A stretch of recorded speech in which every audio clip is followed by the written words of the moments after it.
No to war and free Palestine. বিশ্ব চলচ্চিত্রের সবচাইতে মর্যাদাপূর্ণ আয়োজন ৯৮তম একাডেমি অ্যাওয়ার্ডসে ফিলিস্তিনের প্রতি সংহতি প্রকাশ করেছেন স্প্যানিশ অভিনেতা হাভিয়ের বারদেম। গত রোববার রাতে লস অ্যাঞ্জেলেসে ডলবি থিয়েটারে পুরস্কার প্রদানের সময় অস্কারের মঞ্চ থেকে তিনি ফিলিস্তিনের মুক্তি এবং যুদ্ধের বিরুদ্ধে সোচ্চার হন।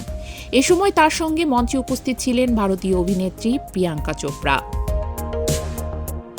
সেরা আন্তর্জাতিক পূর্ণদৈর্ঘ্য চলচ্চিত্র বিভাগের পুরস্কার প্রদানের জন্য মঞ্চে আসেন হাভিয়ের বারদেম ও প্রিয়াঙ্কা চোপড়া। এ সময় বারদেমের পোশাকে যুদ্ধ নয় লেখা একটি পিন লাগানো ছিল। পুরস্কার ঘোষণার আগে তিনি বলেন, say no to war and free Palestine, অর্থাৎ যুদ্ধকে না বলুন এবং ফিলিস্তিনকে মুক্ত করুন। তারই বক্তব্যের পর উপস্থিত আমন্ত্রিত অতিথিরা করতালি দিয়ে তাকে সমর্থন জানান। পরে তারা নরওয়ে চলচ্চিত্র সেন্টিমেন্টাল ভ্যালুকে এই বিভাগের বিজয়ী হিসেবে ঘোষণা করেন।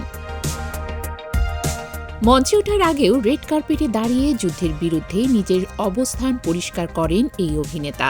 সেখানে প্যালেস্টাইনের সমর্থনে এবং যুদ্ধের বিরুদ্ধে বিশেষ প্যাচ লাগানো পোশাকে পোজ দেন তিনি। অনুষ্ঠানের সঞ্চালক কোনান ও ব্রায়েন তার উদ্বোধনী বক্তব্যে বর্তমান বিশ্বের অস্থির পরিস্থিতির কথা উল্লেখ করেন। তিনি বলেন, সিনেমা শুধু বিনোদন নয়, এটি বিশ্বজুড়ে শৈল্পিক ঐক্য এবং আশাবাদের প্রতীক। এবারের আসরে ৩১টি দেশের চলচ্চিত্র প্রতিনিধিত্ব করেছে। ৯৮তম অস্কারের এই আসরে সর্বোচ্চ ৬টি বিভাগে পুরস্কার জিতে নিয়েছে পল থমাস অ্যান্ডারসন পরিচালিত ওয়ান ব্যাটেল আফটার অ্যানাদার। সেরা চলচ্চিত্র ও সেরা পরিচালক সহ গুরুত্বপূর্ণ শাখাগুলোতে এটি শ্রেষ্ঠত্ব প্রমাণ করেছে। এছাড়া রায়ান কুগলারের সিনার্স ৪টি এবং গিয়োর্মো দেল তোরোর ফ্রাঙ্কেনস্টাইন ৩টি বিভাগে অস্কার জয় করেছে। সেরা অভিনেতার পুরস্কার জিতেছেন মাইকেল বি জর্ডান এবং সেরা অভিনেত্রী হয়েছেন জেসি বাকলি।